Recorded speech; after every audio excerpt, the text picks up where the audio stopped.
Assalamualaikum warahmatullahi wabarakatuh, anak-anak semua.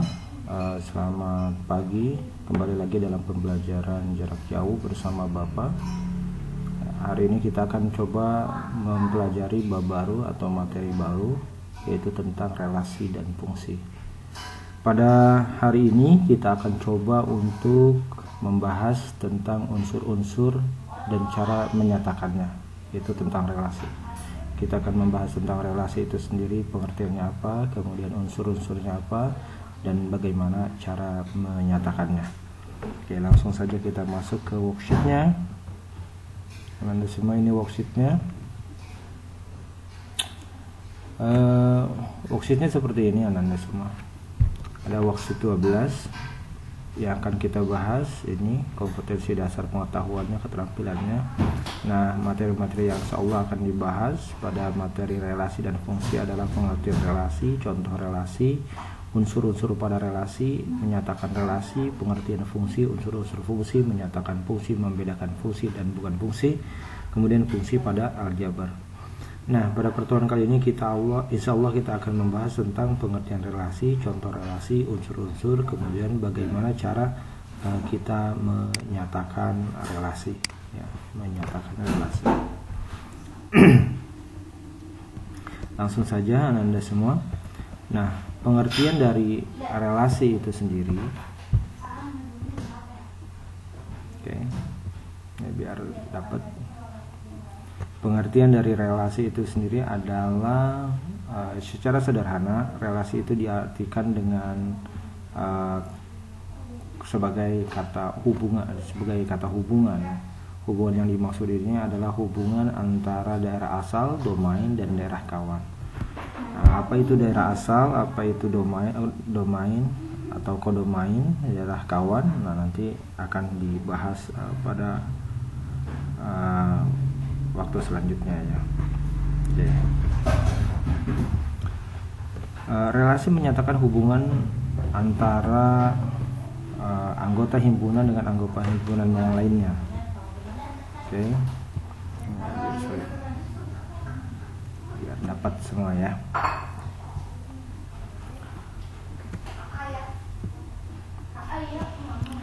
Contoh relasi itu, ini contoh relasi. Pertama, menyatakan relasi dalam bentuk deskripsi. Deskripsi itu dengan kalimat, ya. Perhatikan kalimat yang menyatakan pelajaran yang disukai oleh beberapa siswa berikut. Andi menyukai matematika, Aris menyukai IPA, Ronald menyukai PJOK, Amanda menyukai matematika dan IPA, dan tidak ada dari keempatnya yang menyukai PKN. Sekali lagi, kalimat ini menunjukkan antara relasi antara siswa dengan mata pelajaran. Ingat, di sini ada siswa dan ada mata pelajaran. Menyukai itu adalah kalimat relasinya, hubungannya, ya. Jadi Andi menyukai matematika, Aris menyukai IPA, Ronald menyukai PJOK, Amanda menyukai matematika dan IPA. Dan tidak ada dari keempatnya yang menyukai PKN. Nah, ini kalau relasinya kalau dinyatakan dalam bentuk deskripsi. Kalau relasi itu dinyatakan dalam bentuk diagram panah, maka bentuknya seperti ini. Siswanya itu ada Aris, ada Andi, ada Aris, ada Ronald, dan ada Amanda. Maka kita tulis di sini Andi, Aris, Ronald, Amanda. Kemudian mata pelajarannya ada matematika, IPA, PJOK, matematika, dan IPA. Kemudian di sini juga ada PKN, matematika, IPA, PJOK, dan PKN. Kemudian kita buat garisnya. Andi menyukai matematika, maka ada panah di antara Andi dan matematika. Aris menyukai IPA, Aris ada tanda panah di antara Aris dan IPA. Kemudian Ronald menyukai PJOK, maka di antara Ronald dan PJOK itu ada garis panah. Amanda menyukai matematika dan IPA, maka panah untuk Amanda ada dua. Yang pertama menuju matematika, yang kedua menuju IPA. Jadi, nah, sedangkan PKN sendiri karena dia tidak ada yang menyukai, maka dia tidak ada panah yang mengarah kepadanya. Gitu. Kita lanjutkan, bisa dipahami, ya. Kemudian bagaimana menyatakan unsur-unsur dalam relasi? Ini menyatakan unsur sengaja Bapak letakkan di posisi nomor 3. Kenapa? Biar Ananda bisa melihat diagram panah, melihatnya dari diagram panah. Karena menurut Bapak untuk menyatakan unsur-unsur dalam relasi akan mudah jika melihatnya dari diagram panah. Nah, ada 3 istilah di sini. Ada domain, kodomain, ada rank. Domain itu daerah asal. Daerah asal itu adalah lingkaran yang pertama. Ini daerah asal. Di sini ada Andi, Aris, Ronald, Amanda.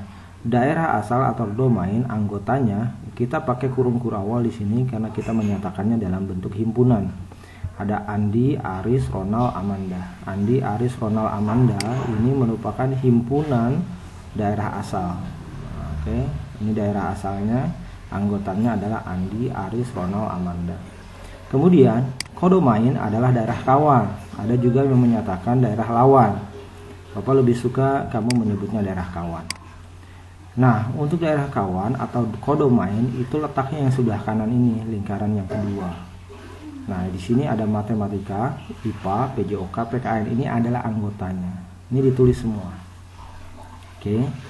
Sekarang ada juga yang istilah ketiga adalah rank. Rank itu apa? Rank itu adalah anggota kodomain yang memiliki pasangan dengan anggota domainnya. Ya, yang ada panahnya. Andi ke matematik, Aris ke IPA, Ronald ke PJOK, Amanda ke matematik dan IPA. Di daerah kodomain ini kan daerah kodomain yang anggota-anggotanya mendapatkan panah, maka dia masuknya rank. Di sini yang masuk yang memiliki panah itu matematika, IPA dan PJOK. Matematika, IPA dan PJOK. Maka ranknya adalah matematika, IPA dan PJOK. PKN sendiri tidak dimasukkan ke dalam rank karena dia bukan yang mendapatkan panah. Gitu. Paham ya? Oke. Dan Ananda semua, jika kurang paham nanti silahkan diulang kembali video yang Bapak buat ini. Nah, selanjutnya kemudian kamu akan menyatakan relasi juga dapat dinyatakan dalam bentuk himpunan pasangan berurutan. Bagaimana cara menyatakannya? Cara menyatakannya kamu tuliskan per panahnya. Panah yang pertama itu Andi suka matematik, maka kamu tulis Andi, matematika. Ini seperti kita menyebutkan anggota himpunan yang ada koordinat kartesiusnya. Koordinat kartesius itu kan ada X, ada Y. Jadi seperti itu modelnya ya. Oke, di sini ada kurung kurawal. Jadi Andi menyukai matematika, Ananda tulis Andi, matematika. Aris menyukai IPA, Ananda tulis Aris, IPA dalam kurung, kemudian Ronald menyukai PJOK dalam kurung Ronald, PJOK. Kemudian Amanda menyukai matematika, Amanda, matematika. Amanda menyukai IPA, Amanda, IPA. Sorry, ini bukan PJOK ya, IPA. Oke. Jadi seperti itu. Jadi penulisan himpunan pasangan berurutan ini itu tinggal menuliskan berdasarkan panah-panah yang ada di diagram panah ini.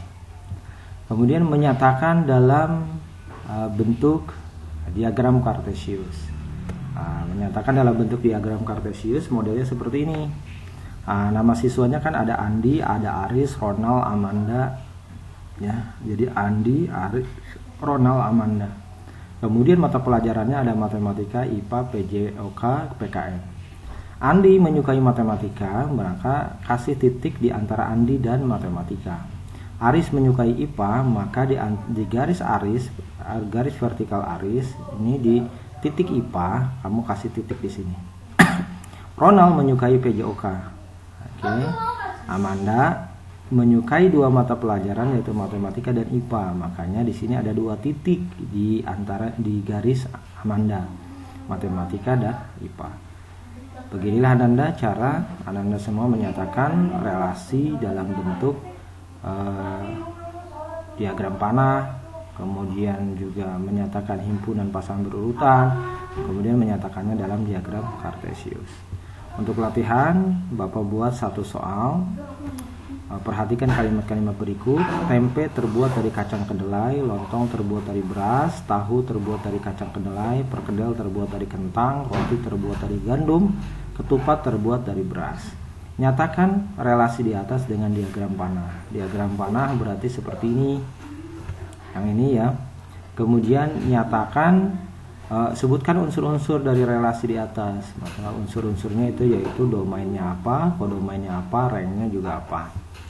Kemudian nyatakan relasi di atas dengan himpunan pasangan berurutan. Himpunan pasangan berurutan berarti seperti ini ya. Kemudian nyatakan relasi di atas dengan diagram Kartesius. Yang diagram Kartesius berarti yang seperti ini. Oke, demikian Ananda semua, mudah-mudahan bisa dipahami. Sekali lagi Bapak ucapkan semoga Ananda semua semangat dalam belajar, karena di suasana yang seperti ini Bapak maklum memang banyak tantangannya untuk Ananda semua mempelajari matematika. Tentu ada tantangan yang itu tidak mudah, namun jika Ananda bersungguh-sungguh, insya Allah Ananda semua bisa melalui ini semua. Oke, assalamualaikum warahmatullahi wabarakatuh.